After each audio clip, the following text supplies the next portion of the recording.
ठीक है, बताइए हेल्थ का मतलब क्या हुआ? हाँ ठीक है, हिंदी में स्वास्थ्य बोलते हैं, पर अगर इसको डिफाइन करेंगे तो हेल्थ को कैसे डिफाइन करेंगे? शारीरिक, मानसिक और सामाजिक रूप से। हाँ, एक ऐसा कंडीशन या स्टेट ऑफ, ऐसा कंडीशन बोल सकते हैं जिसमें कि आपका बॉडी, माइंड और स्पिरिट तीनों बैलेंस्ड हो। लिखिए, हेल्थ हुआ state of bodies,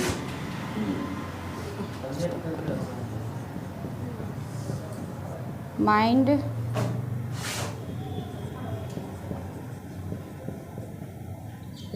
spirit, state of body, mind और स्पिरिट,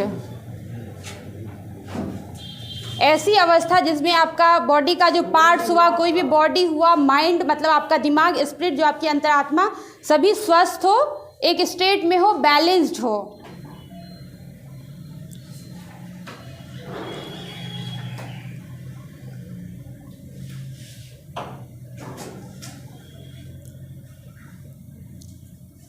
ठीक है, हेल्थ। और असेसमेंट का क्या मतलब हुआ?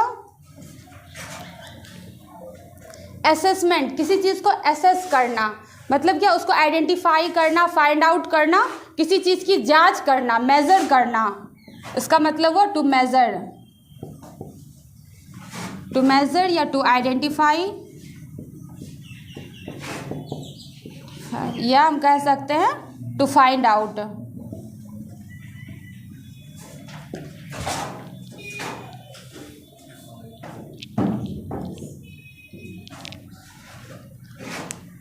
क्लियरली विजिबल है, दिख रहा है?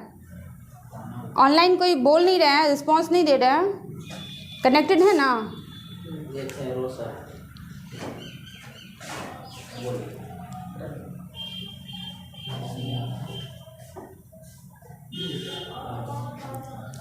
ये पता चल गया हेल्थ का क्या मतलब हुआ? एक ऐसा स्टेट जिसमें बॉडी, माइंड, स्पिरिट, सारे चीज़, तीनों चीज़ें बैलेंस्ड होनी चाहिए। मतलब बॉडी में जितना भी बॉडी पार्ट्स है, ऑर्गन्स हुआ, उसमें कोई भी एबनॉर्मलिटी, कोई डिजीज़, कोई डिसऑर्डर, कोई प्रॉब्लम नहीं हो।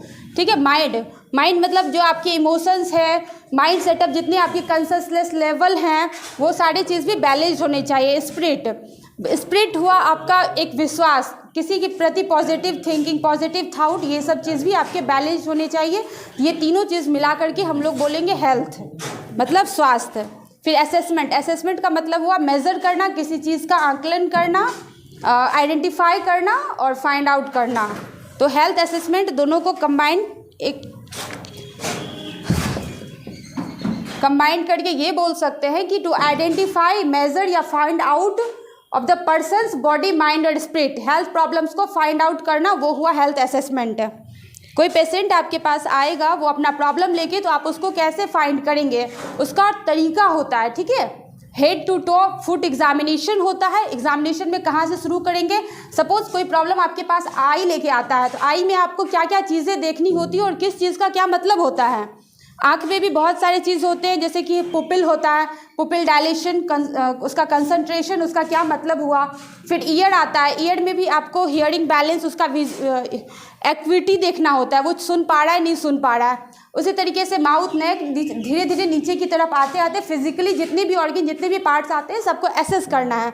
एसेस करने का क्या मेथड है और किस तरीके से एसेस करते हैं, वो सब हम आगे बताएंगे। ठीक है, ये क्लियर है? यहाँ तक मिटा देना इसको।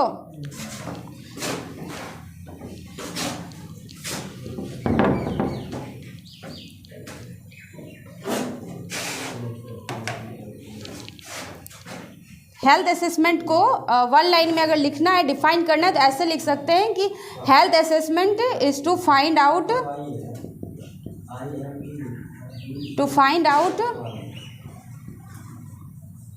बॉडीज हेल्थ प्रॉब्लम,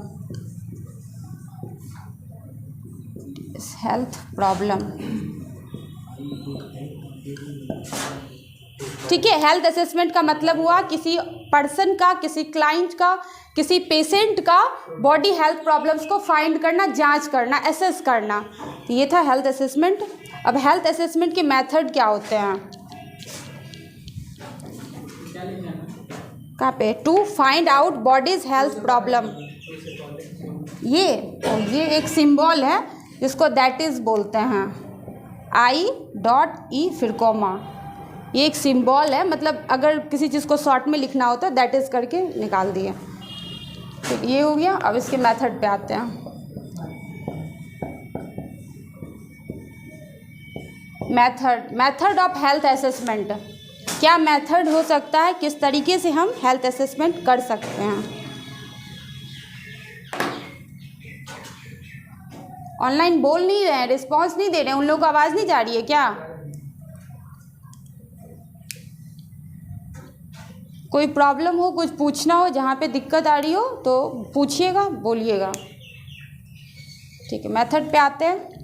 जो पुराने स्टूडेंट हैं, जो पहले भी मेरा क्लास अटेंड किए हुए हैं, उन लोगों को हम बता चुके हैं 4 मेथड होता है। एक होता है इंस्पेक्शन,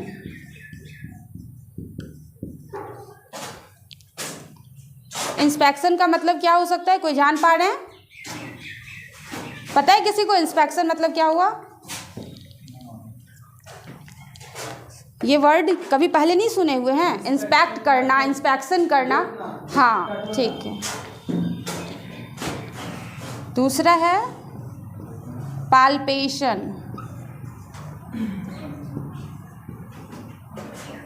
तीसरा है परकसन,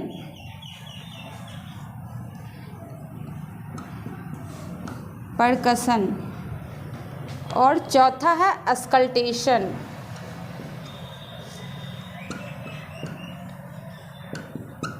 ये चारों टर्म पहले लिख लीजिए, फिर एक एक करके हम बताते हैं क्या मतलब हुआ और कैसे ये मेथड अप्लाई करते हैं हेल्थ असेसमेंट के लिए। इंस्पेक्शन, इंस्पेक्ट करना, देखना, विज़न, इसको हम लोग विज़न भी बोल सकते हैं कि कैसे हम देख रहे हैं कोई पेशेंट अगर आपके पास आता है। हाँ, पहली बात, हम किसी पेशेंट को पेशेंट तब तक नहीं बोल सकते हैं जब तक कि उसका डिजीज़ को हम लोग डायग्नोज नहीं कर लेते हैं पूरी तरीके से। हमें ये नहीं पता चल जाता है कि उस पेशेंट का प्रॉब्लम क्या है, तब तक वो पेशेंट क्लाइंट होगा आपके लिए। जब हम उसका डिजीज़ डायग्नोज कर लेंगे तो वो हमारा पेशेंट हो जाएगा, तब वो क्लाइंट नहीं कहलाएगा। ठीक है, तो फिलहाल हम लोग डिजीज़ के बारे में पढ़ रहे हैं, डिजीज पर्सन के बारे में पढ़ रहे हैं, तो पेशेंट बोल सकते हैं अभी।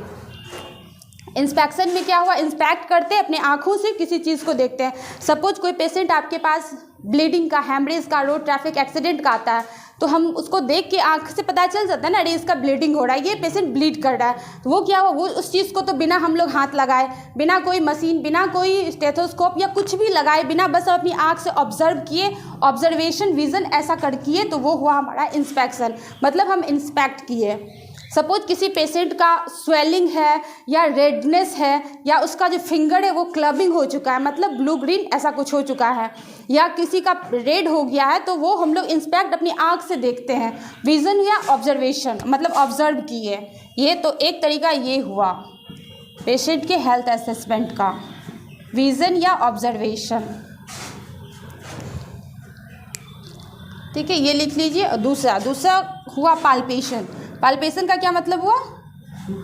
हाँ, टच, इसको हम लोग टच भी बोल सकते हैं, छूकर या उसको फील करके पता करना, टच।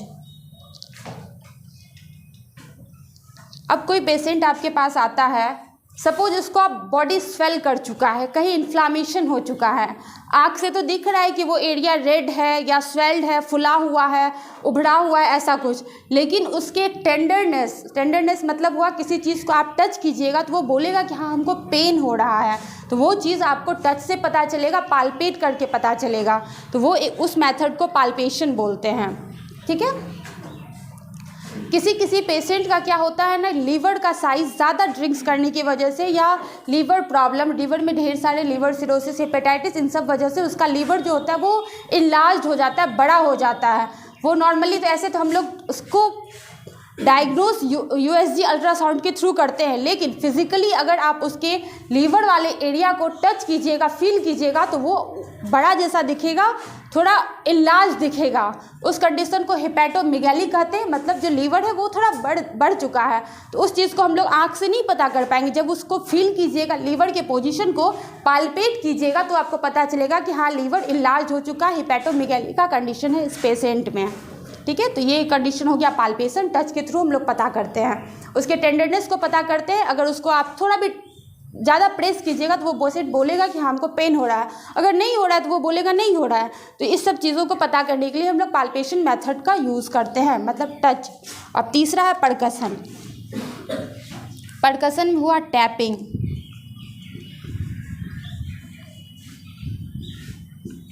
टैपिंग इसका यूज़ कहाँ करते हैं, पता है किसी को टैपिंग मतलब क्या हुआ? हाँ ठीक है, उसमें क्या करते हैं, थोड़ा टैप करके देखते हैं, ठोक के करते हैं। और ये टच जब भी करते हैं, ये जो हमारा ये पाम एरिया हो गया, हाँ ये पाल्पेशन का बता रहे हैं कि टच कैसे करेंगे। ये हमारा पाम एरिया हुआ, ये फिंगर हुआ। तो जब भी हम लोग किसी चीज़ को पाल्पेट करेंगे, टच करेंगे, ये फिंगर से करेंगे, ठीक है, इसका यूज़ करना है। ऐसा नहीं कि टच करना है, चढ़ गए उसके ऊपर और दबा रहे, ऐसा कुछ भी नहीं करना, हल्का एकदम सॉफ्ट से ये फिंगर से करना है टच, पाल्पेट। और परकसन, परकसन में क्या करना है कि जो हमारा 2 फिंगर हुआ, फिंगर रख करके पेशेंट को अपने राइट हैंड से टैप करना है, ज़्यादा ज़ोर से नहीं करना, सॉफ्टली करना है। तो टैपिंग से हम लोग को क्या पता चलता है, सपोज किसी पेशेंट के चेस्ट में एयर भरा पड़ा है। नीमोथोरेक्स एक कंडीशन होता है जिससे पेशेंट के लंग्स में एयर भर जाता है। वो एयर भरता बहुत रीजन से भर सकता है। एक रीज़न ये कि सपोज कोई पेशेंट ऊंचाई से गिरता है, वो गिरने से क्या होता है, थ्रू माउथ थ्रू नोज़ उसके एयर में, उसके चेस्ट में एयर भर जाता है। यानी तो कोई फ्रैक्चर हुआ रिब्स का या कहीं का भी कोई भी ऑर्गन जहाँ लीकेज हुआ, जो ओपन एरिया हुआ, वहाँ से एयर चला जाता है। तो वो एयर आपके चेस्ट में फंसा पड़ा है, चेस्ट में भरा पड़ा है, उसको आप कैसे बिना किसी मशीन, बिना किसी चीज़ का यूज़ किए हुए फिजिकली हम लोग उसको टैपिंग के थ्रू पता कर सकते हैं। सपोज किसी पेशेंट का एब्डोमेन है, उसमें क्या होता है, फ्लूइड रिटेंट हो चुका है, मतलब फ्लूइड का एक्यूमुलेशन हो चुका है। एक कंडीशन होता है एसाइटिस। एसाइटिस में क्या होता है, उसके पेट में, उसके एब्डोमिनल पेरिटोनियल एरिया जो होता है, उसमें फ्लूइड का एक्यूमुलेशन हो जाता है।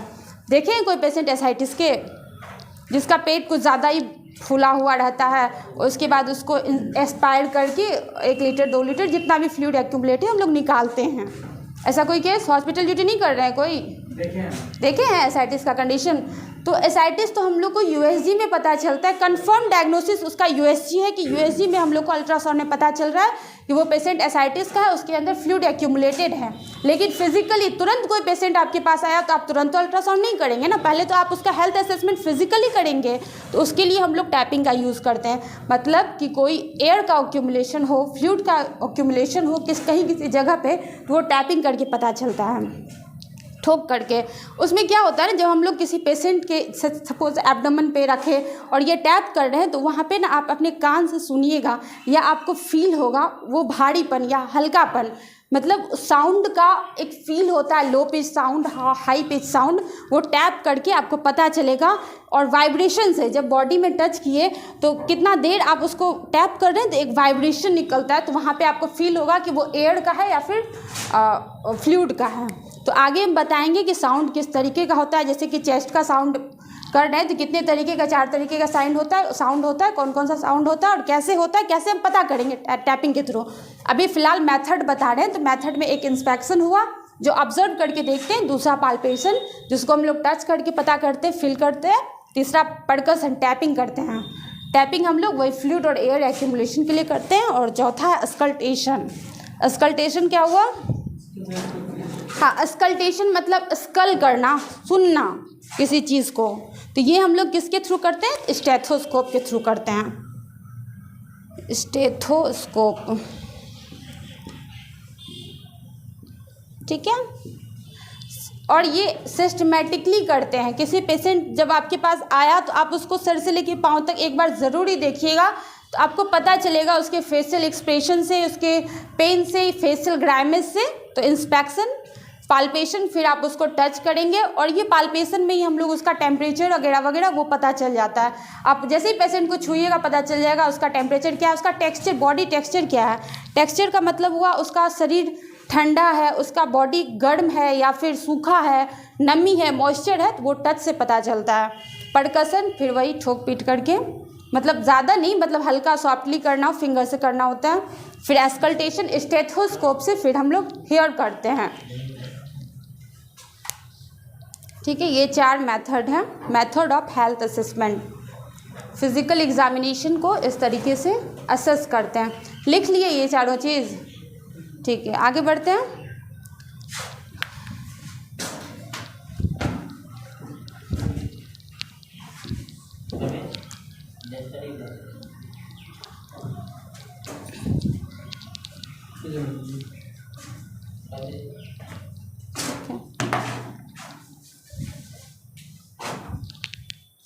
किसी किसी बुक में ये 4 ही मेथड दिया हुआ है, कहीं कहीं जगह 6 मेथड दिया हुआ है। तो 5वां बताते हैं आपको, मेजरमेंट। मेजरमेंट, मेजरमेंट का क्या मतलब हुआ? मेजरमेंट को क्या बोलते हैं हिंदी में? मेजरमेंट होता है ना, अरे आप टेलर के पास जाते हैं, वो बोलता है आपके शर्ट का मेजरमेंट या नाप लेना, ऐसा कुछ, तो वो हुआ नाप, ठीक है, मेज़र कर रहे हैं। और 6ठा हो गया ऑर्डर। ऑर्डर में कहीं कहीं यू होता है, कहीं कहीं नहीं भी होता है, दोनों इसका करेक्ट स्पेलिंग है, दोनों ही केस में सही है। ऑर्डर ऐसे भी लिख सकते हैं और बिना यू के भी लिख सकते हैं।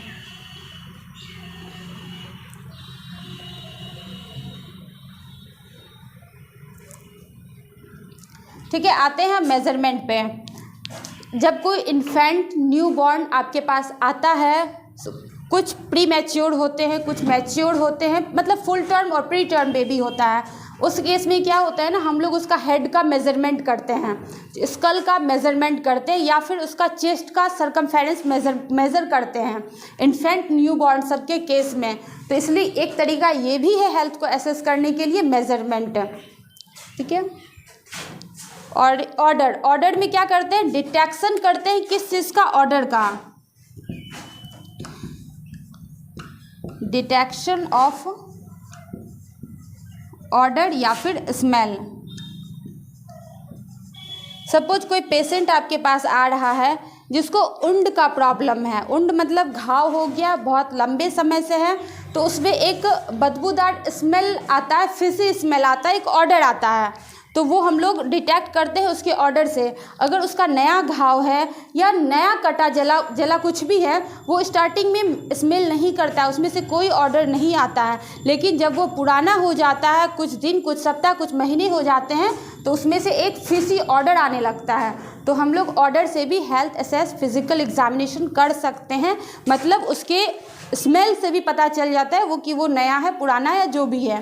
ठीक है, तो ये 2 तरीका बहुत रेयरली करते हैं, लेकिन ये भी एक मेथड है फिजिकल एग्जामिनेशन का, हेल्थ असेसमेंट का। ये 6 चीज़ कंप्लीट लिख लिए आप लोग, एटलीस्ट कम से कम पॉइंट लिख लीजिए 6 का 6।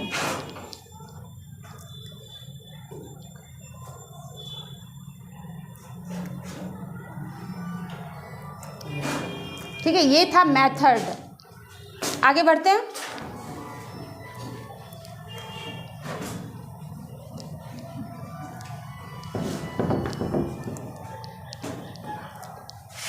अब आते हैं फिजिकल एग्जामिनेशन। ये कैसे करते हैं वो पता चला। अब क्या क्या करेंगे, फिजिकल एग्जामिनेशन, इसी को जनरल एग्जामिनेशन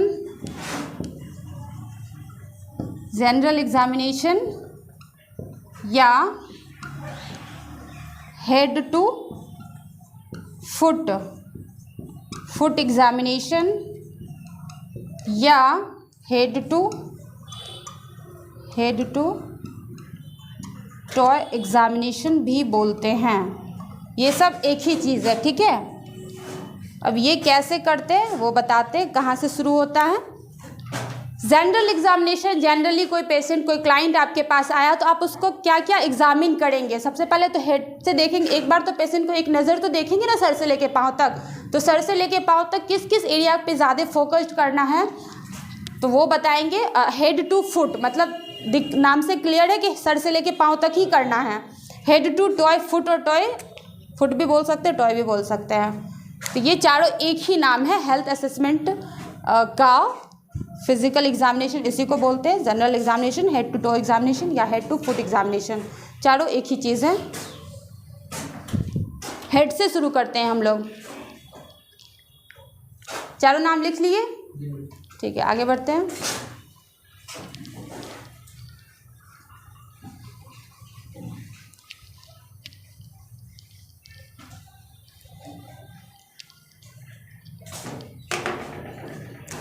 सबसे पहले हम लोग हेड का एग्जामिन करेंगे।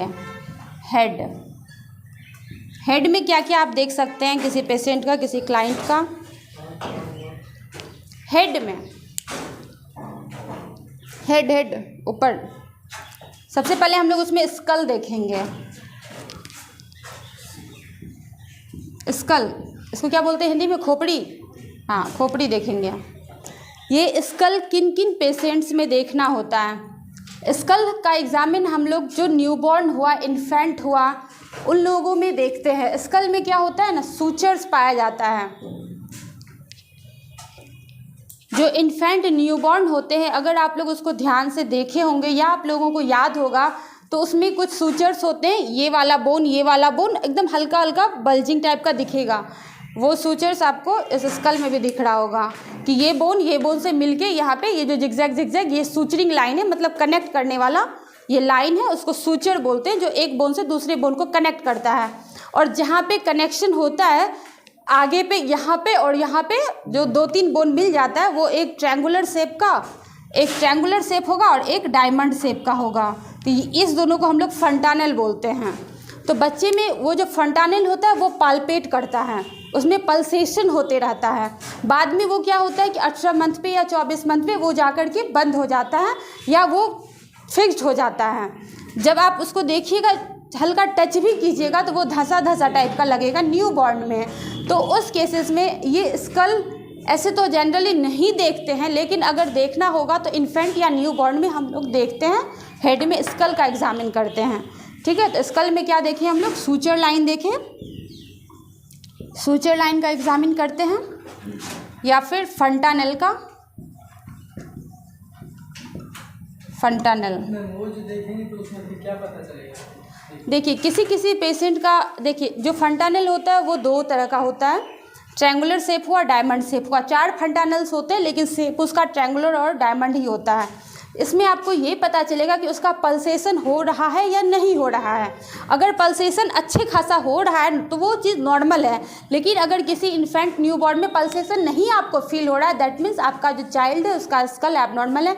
आपको तुरंत से तुरंत डॉक्टर के पास जाना है। या नहीं तो अगर आपको फर्स्ट एड करना है तो क्या करना है, कैसे करना है, जब हम हेड पढ़ाएंगे या head related injury, disorder, disease पढ़ाएंगे तो उस टाइम पर बताएंगे, ठीक है।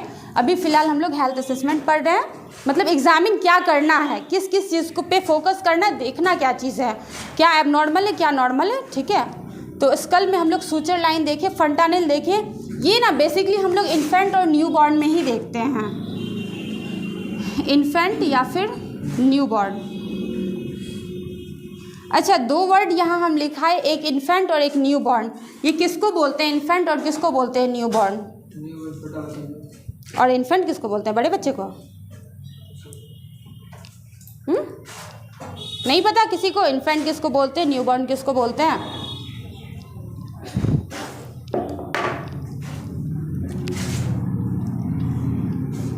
आप लोग को ये नहीं बताया गया इन्फेंट कितने से कितने एज को या कितने महीने तक के बच्चे को इन्फेंट बोल सकते हैं, फिर न्यूबॉर्न बोल सकते हैं, फिर उसको थोड़ा बड़ा हुआ तो फिर चाइल्ड बोलते हैं, फिर एडोलेसेंस पीरियड क्या होता है, एंड देन फिर मैच्योरिटी पीरियड या ओल्ड एज पीरियड, ये क्या होता है, ये सब नहीं इसे रियली बताया गया है। 0 से 28 दिन तक का बच्चा ये हो गया, मतलब जब से पैदा लिया है, डिलीवर्ड हुआ है, तब से लेकर 28 दिन का न्यूबॉर्न हुआ। देन 28 से 1 ईयर तक का ये हुआ इन्फेंट, मतलब छोटा है। न्यूबॉर्न जस्ट न्यूली बॉर्न हुआ है, अभी 28 दिन तक के बच्चे को हम लोग न्यूबॉर्न में काउंट करेंगे। एंड देन फिर 28 दिन मतलब 1 महीने से 1 साल तक का जो बच्चा हुआ वो हुआ न्यूबॉर्न। उसके बाद 1 साल से लेकर के 10-12 साल तक हम लोग चाइल्ड एज काउंट करते हैं। 28 दिन से, हाँ 1 साल, हाँ 1 साल हुआ, इन्फेंट हुआ। फिर चाइल्ड एज ग्रुप आता है, चाइल्ड में हम लोग 1 से कहीं कहीं किसी बुक में 1 से 12 साल या किसी में 12 से 14 साल तक के बच्चे को बोलते हैं चाइल्ड। फिर आता है एडल्ट एज, एडोलेसेंस एज, जिसमें कि 14 से लेकर के 18 साल, 20 साल, 21 साल ऐसे करके वेरिएशन होता है। प्री एडोलेसेंस, पोस्ट एडोलेसेंस, फिर आता है ओल्ड एज। फिलहाल ये वाला नोट कर लीजिए। तो हम लोग स्कल में सूचर लाइन और फंटानेल देखते हैं।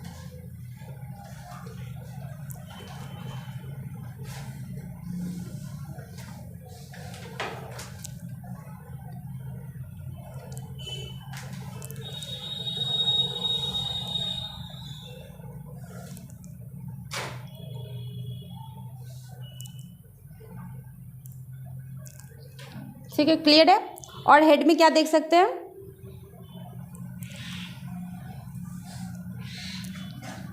कोई आइडिया हेड में और क्या देख सकते हैं। सपोज ये तो था छोटा बच्चा, इन्फेंट और न्यूबॉर्न के बारे में।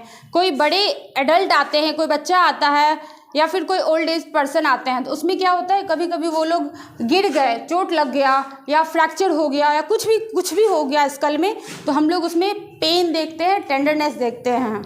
ठीक है, वो जब बोलेंगे तभी देखना, या नहीं भी बोले, अगर आपको डाउट हो रहा है या वो बोल रहा है कि हाँ हमको वॉमिटिंग जैसा आ रहा है या फिर ऐसा कुछ ही हम गिर गए थे, तो आपको एक बार पाल्पेट करना, इंस्पेक्ट जरूर करना है। तो उसमें हम लोग पेन भी देखते हैं, टेंडरनेस भी देखते हैं। टेंडरनेस मतलब क्या हुआ, जिस एरिया को अगर हम हल्का सा प्रेस करेंगे तो वो जब पेशेंट बताएगा कि हाँ हमको पेन हो रहा है, दैट मीन्स कि वो एरिया टेंडर्ड हो चुका है, मतलब वहाँ टेंडरनेस प्रेजेंट है, वो हुआ पेन, टेंडरनेस। उसमें हम लोग स्वेलिंग भी देख सकते हैं, स्वेलिंग, इन्फ्लामेशन, एडिमा, ये सब एक ही वर्ड हुआ। ठीक है, ये सब चीज़ देखते हैं।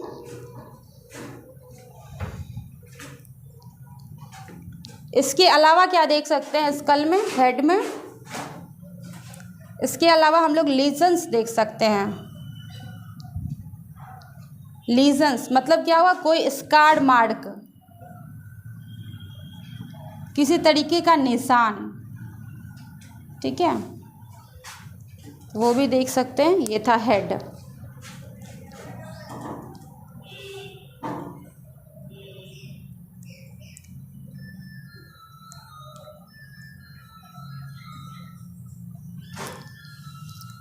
ये हेड एंड फेस कर दीजिए इसको। चेहरे और सिर में क्या देखते हैं, ये था हेड की बात। अब आते हैं फेस पे। ये लिख लिए, मिटा दे इसको।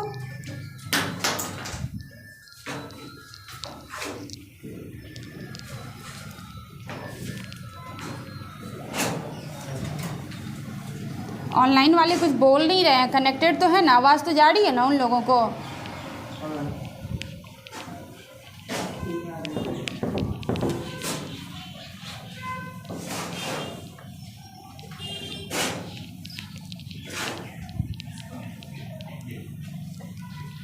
ये था हेड की बात। अब आते हैं फेस पे।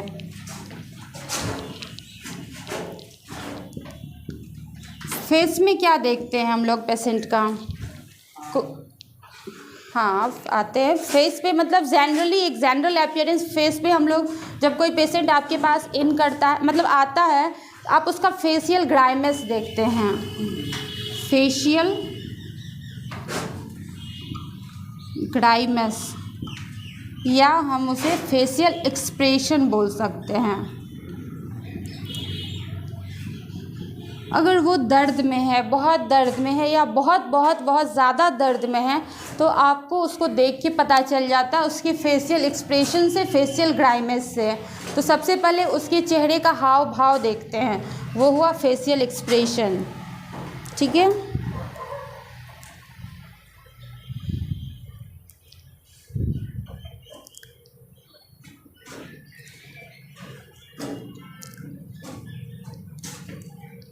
इमरजेंसी वार्ड में जब भी पेशेंट आएगा, इमरजेंसी में आएगा, तो उसका फेशियल ग्राइमेस जो होता है बहुत ही ज़्यादा लो होता है।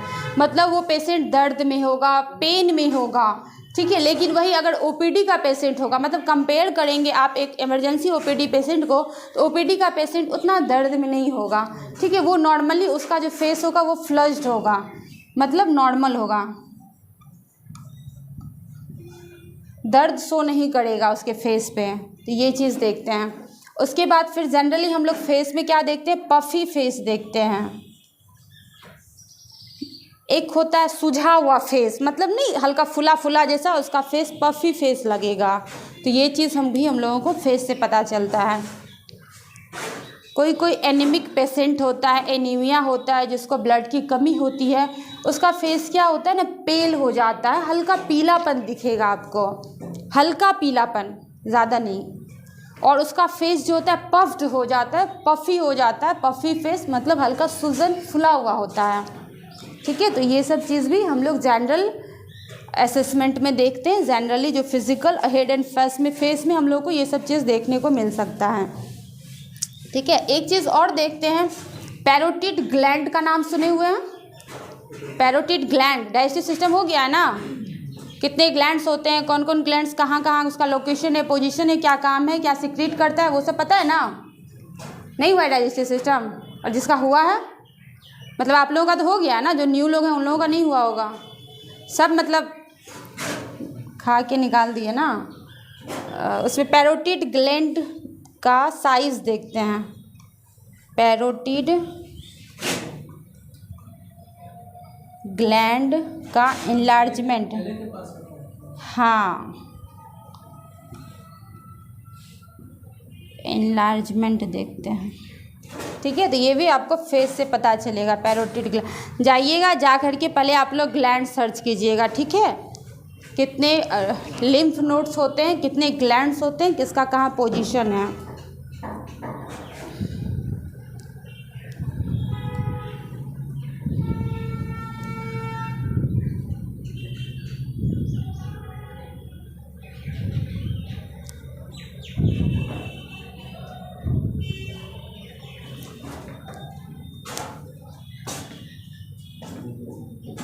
तो वो ग्लैंड क्या होता है ना, कभी कभी बढ़ जाता है, पैरोटिड ग्लैंड इनलार्ज कर जाता है, तो उसका इनलार्जमेंट या तो उसमें इन्फेक्शन हुआ होगा या कोई डिजीज़ हुआ होगा, इन्फ्लामेशन हुआ होगा, तो उस कारण से पैरोटिड ग्लैंड इनलार्ज हो जाता है, मतलब उसका साइज़ बढ़ जाता है। तो वो चीज़ आपको देख करके, या अगर देख के नहीं भी होता है तो आप उसको टच करके पाल्पेट करके फील कर सकते हैं। तो जो पैरोटिड ग्लैंड होता है वो यहाँ होता है, कान के जस्ट सामने इस साइड पे होता है। ठीक है, जैसे कि ये आपका कान है तो यहाँ पे होता है, इसको फील कीजिएगा ना, पेशेंट पेन बताएगा, अगर इन्फ्लामेशन हुआ है उसको पेन हो रहा है तो वो बताएगा, तो उसको आपको पाल्पेट करके पता कर सकते हैं।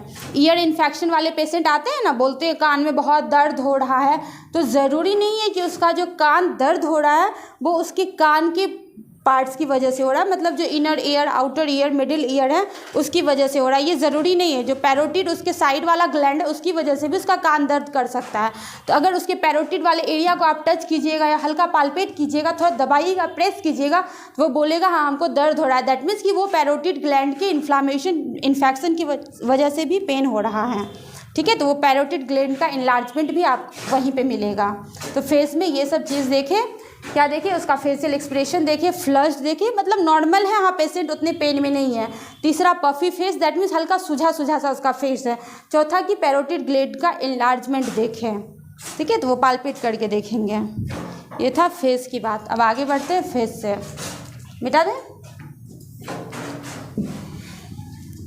ये सब जो वर्ड है ना, ग्राइमेस, फ्लश्ड, पफी, जब आगे डिजीज़ पढ़िएगा तो ये हर एक वर्ड आएगा। ठीक है, तो इसलिए इसको नोट करते जाइएगा और साइड में उसका मतलब भी लिखते जाइएगा। फ्लश्ड मतलब हल्का चमकदार फेस, पफी मतलब हल्का सुझा हुआ फेस, ये सब लिखते जाइए क्योंकि डिजीज़ में सिर्फ और सिर्फ यही सब वर्ड आने वाला है। अब आते हैं आई पे,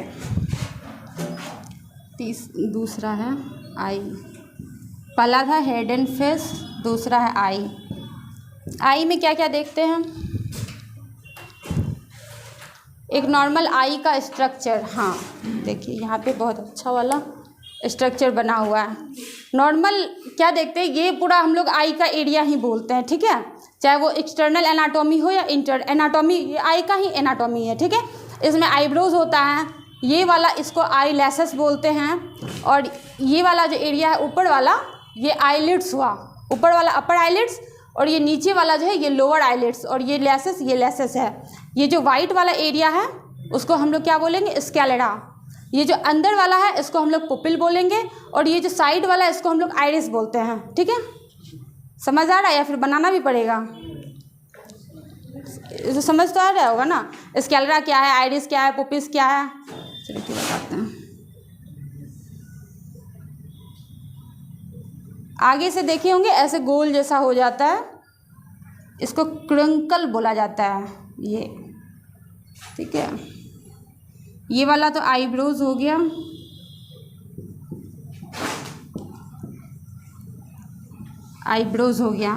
आंख के जस्ट ऊपर जो हल्का मस्कुलर लेयर होता है इस टाइप का, ऊपर से ज़्यादा होगा और नीचे से थोड़ा कम होता है।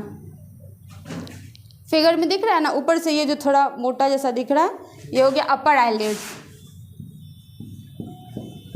इसको बोले अपर आईलिड्स। और ये जो नीचे साइड वाला तो पतला है, ऊपर से कम है, ये हो गया लोअर आईलिड्स।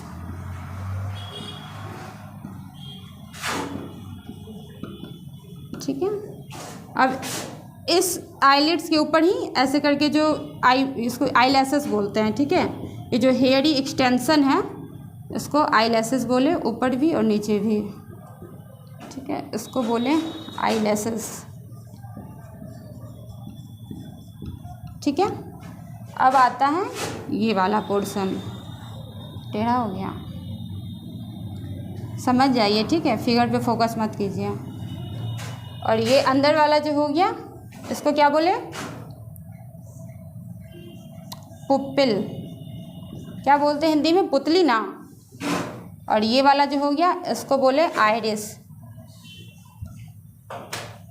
ठीक है, और ये जो आई बॉल है, हम इस दोनों को साथ में आई बॉल या कॉर्निया बोलते हैं। ठीक है, इसके साइड का जो रीजन है वाइट वाइट सफ़ेद वाला, उसको हम लोग स्कैलेरा बोले हैं। ठीक है, इतना ही ना, हाँ इतना ही।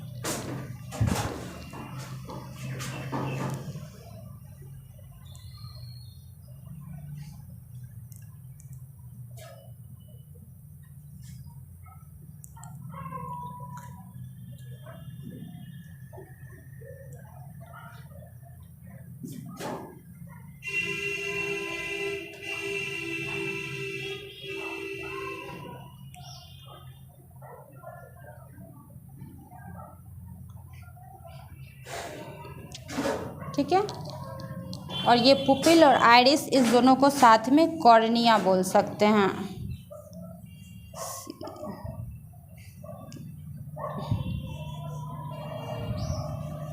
इस दोनों को साथ में कॉर्निया बोल सकते हैं।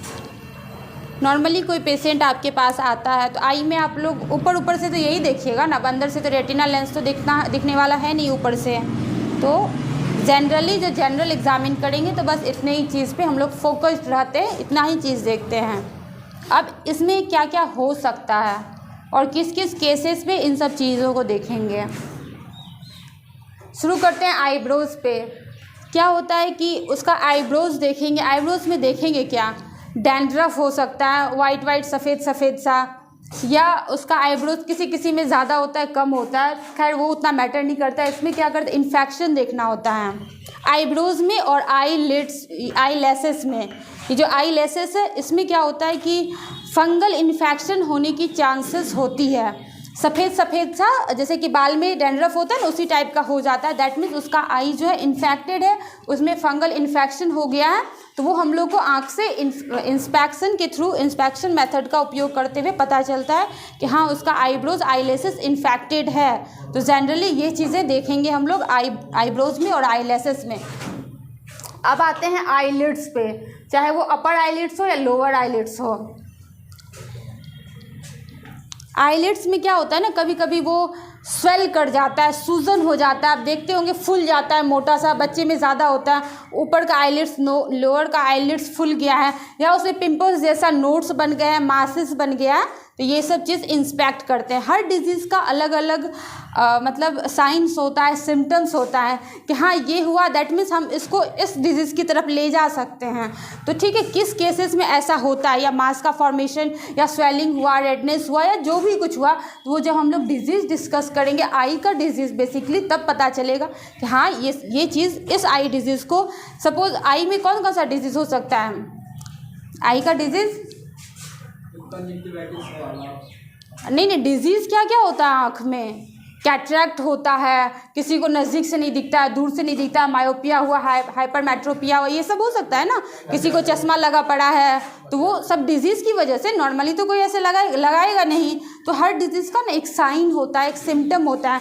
किसी डिजीज़ में क्या होता है, ये पुपिल नहीं, ये वाला जो आइरिस होता है वो एकदम से वाइटिश हो जाता है, वो सफ़ेद जैसा, वो ना कैटरैक्ट में होता है। तो ये सिर्फ हम आपको जनरली बता रहे हैं कि इस आइज़ में ये पार्ट है और इस पार्ट में ये सब चीज़ें को हम लोग को ऑब्जर्व करना है, देखना है। जब वो डिजीज़ डिस्कस करेंगे तो पता चलेगा कि आइरिस में क्या प्रॉब्लम हो रहा है, तो ये डिजीज़ हो रहा है, फिर उसके बाद पुपिल का क्या प्रॉब्लम है, ये डिजीज़ हो रहा है, ठीक है। जनरली देखना यही सब चीज़ें हैं। तो आईलिड्स, अपर आईलिड्स, लोअर आईलिड्स में ये बता रहे थे कि स्वेल कर जाता है, रेडनेस हो जाता है, पेन भी होता है उसमें, और वो जो स्वेलिंग होता है एक पिंपल्स लाइक नोट्स बन जाता है, मास बन जाता है। तो ऐसा कुछ जो प्रॉब्लम होता है वो आईलिड्स में होता है, अपर लोअर दोनों में हो सकता है, ठीक है। अब आते हैं पुपिल। पुपिल में क्या देखते हैं और आइरिस में क्या देखते हैं।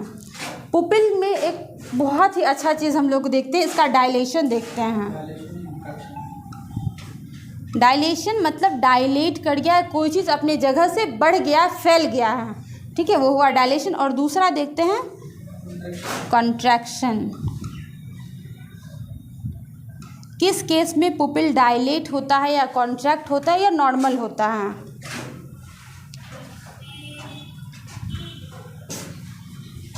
पता है किसी को।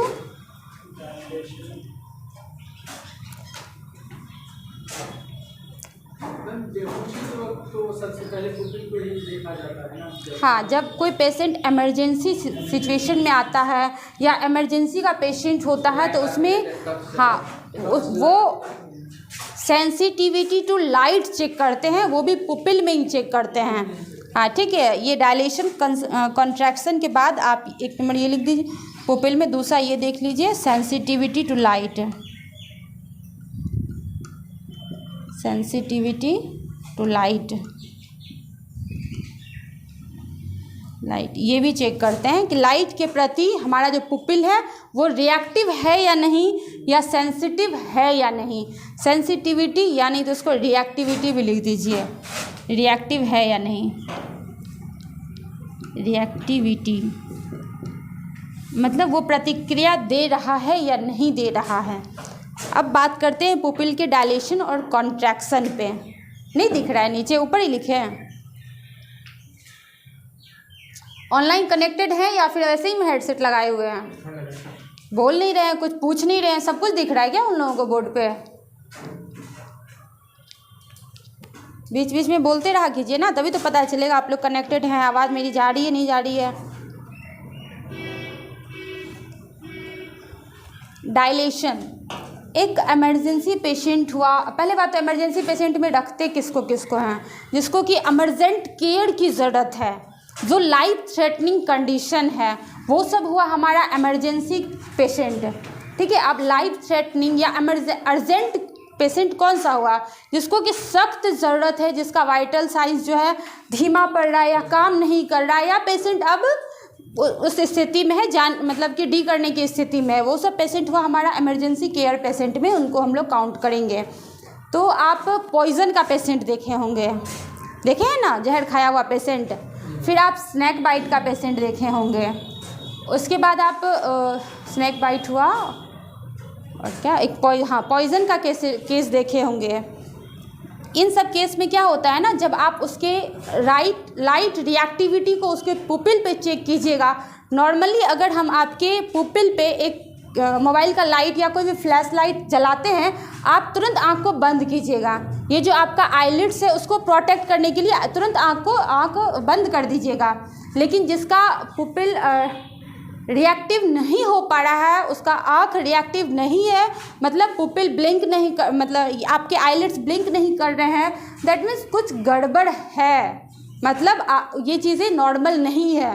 रिएक्टिविटी टू लाइट आपका जो है वो चीज़ नॉर्मल नहीं दिखा रहा है। नॉर्मली क्या होता है, हम लोग बंद करते हैं, हम अपने आई बॉल को प्रोटेक्ट करते हैं, क्योंकि उतना लाइट हम बर्दाश्त नहीं कर पाते, अचानक से आपकी पुपिल पे पड़ेगा तो, ठीक है। तो ये हुआ सेंसिटिविटी टू लाइट। ये किस केस में चेक करते हैं, किस डिजीज़ में चेक करना होता है, तो वो डिजीज़ में बताएंगे, ठीक है। अब आता है डायलेशन और कॉन्ट्रैक्शन। जो भी स्नेक बाइट का पेशेंट हुआ या पॉइजन का पेशेंट हुआ, धीरे धीरे क्या होता है ना, उसका पुपिल डायलेट करना शुरू हो जाता है। उसके बॉडी में जितना ज़्यादा पॉइजन फैल रहा है, चाहे वो स्नेक बाइट का पॉइजन हो या नॉर्मली कोई केमिकल वो इंड्यूस मतलब खा चुके हैं या जो कुछ भी है, तो उनकी वजह से उनका पुपिल क्या होता है, डायलेट करता है। नॉर्मली जो पुपिल का साइज़ है वो हमारा ये है, ठीक है। उसके बाद धीरे धीरे ये ना बढ़ते बढ़ते अगर वो आइरिस तक पूरा कम्प्लीटली मर्ज कर चुका है आइरिस को, दैट मीन्स अब वो पेशेंट नहीं रहा, अब वो पेशेंट एक्टिव नहीं होगा। तो कोई पेशेंट जीवित है या नहीं है उसको हम लोग पहले तो वाइटल्स से चेक करते हैं। वाइटल्स में क्या क्या चीज़ आता है? हाँ, पुपिल बोले कि पुपिल तो डायलेट नहीं हुआ, कॉन्ट्रैक्ट हो रहा है, कॉन्ट्रैक्ट होने से पता चलेगा कि ये अभी नहीं है। पुपिल डायलेट कर जाता है, फैल जाता है। किसी मरे हुए पेशेंट को आप देखिएगा ना तो ये जो अंदर का जो ब्लैक वाला चीज़ है वो पूरा फैल जाता है, आप देखिएगा ध्यान से, ठीक है। वो कॉन्ट्रैक्ट नहीं करता, वो पूरा का पूरा फैल जाता है आँख में, वो पूरा वाइट जैसा या ग्रे टाइप का पूरा। नॉर्मली आइरिस का क्या कलर होता है? ब्लू ग्रीनिश टाइप का या वायलेट कलर का होता है नॉर्मल। हम लोग अपने आँख को अगर आप माइक्रोस्कोप या इसमें देखिएगा तो इसका नॉर्मल कलर होता है वायलेट कलर का होता है, वायलेट या ब्लूइश ग्रीन होता है, ठीक है। ये उसका एक्चुअल कलर होता है। लेकिन आइरिस में भी मेलानिन पिगमेंट काम करता है जिसकी वजह से उसका आँख ब्लैक या ब्राउन दिखता है, नॉर्मली यही दिखता है। लेकिन जो एक्चुअल कलर होता है वो वायलेट यानी तो ब्लूइश ग्रीन होता है। तो उसमें हम लोग पुपिल का डायलेशन देखते हैं। वो क्या होता है? धीरे धीरे डायलेट करके आइरिस में मर्ज कर चुका होता है। दैट मीन्स अब पेशेंट रिएक्टिव नहीं होगा और वो ख़त्म हो चुका है। वाइटल्स में हम लोग क्या देखते हैं? TPR और BP, टेम्परेचर देखते हैं, पल्स देखते हैं, रेस्पिरेशन देखते हैं और उसका BP देखते हैं, ठीक है। ये सबका रेंज होता है। किसी दिन वाइटल्स का क्लास लेंगे तो ये ज़रूर बताएंगे, ठीक है। इसके अलावा हम लोग पुपिल भी देखते हैं, प्यूपिल। इस सब के बाद एक ये ज़रूरी वाइटल्स हो जाता है पुपिल देखना, ठीक है। पुपिल देखने के बाद हम लोग कंफर्म करते हैं पेशेंट है या नहीं है, ठीक है। तो ये डायलेशन देखते हैं, सेंसिटिविटी टू लाइट देखते हैं। क्लियर है यहाँ तक पुपिल में?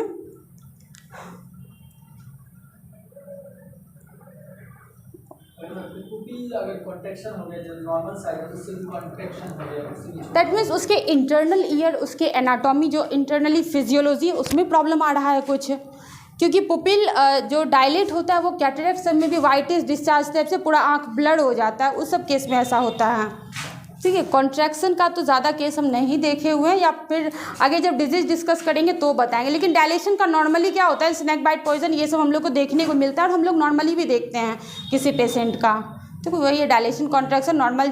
नॉर्मल इसका साइज़ जो होता है ये 2 mm होता है, नहीं 2 mm। ये साइज़ अभी हम कंफर्म नहीं है, बताएंगे कभी। आप लोग देख लीजिएगा, चेक कर लीजिएगा इसका साइज़ क्या होता है पुपिल का। 2 mm पता नहीं, वो कंफर्म नहीं है, साइज़ देख लीजिएगा। उससे वो जब अब बढ़ रहा है तो पता चलता है। और इसका प्रेशर भी होता है। आई प्रेशर किस चीज़ से मेज़र करते हैं? एक टोनोमीटर आता है। टोनोमीटर कोई देखे हैं? नहीं देखे हैं? हॉस्पिटल ड्यूटी कितने लोग कर रहे हैं? हॉस्पिटल ड्यूटी टोनोमीटर नहीं देखे? आई वार्ड में ड्यूटी किए हुए हैं कोई? आई वार्ड में ड्यूटी नहीं किए हैं।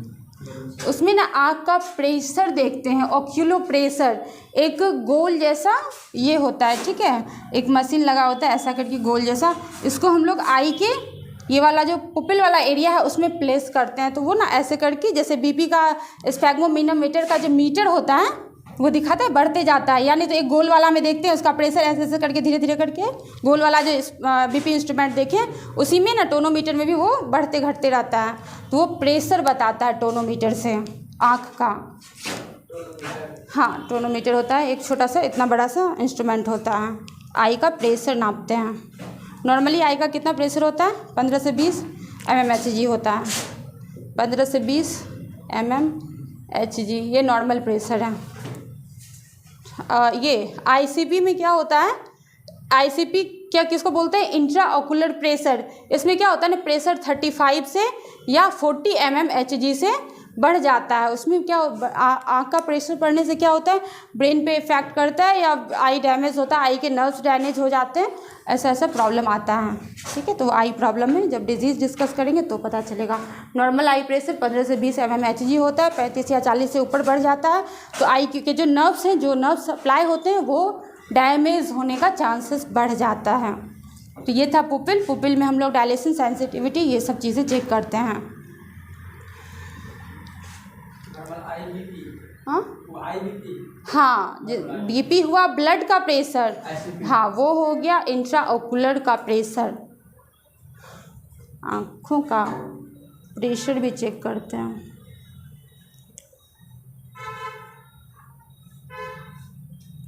ठीक है, यहाँ तक क्लियर है।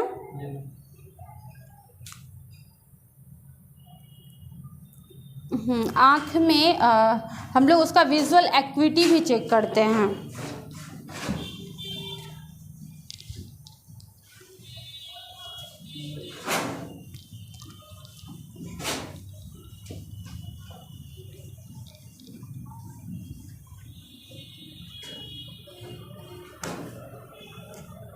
एक होता है एक्विटी,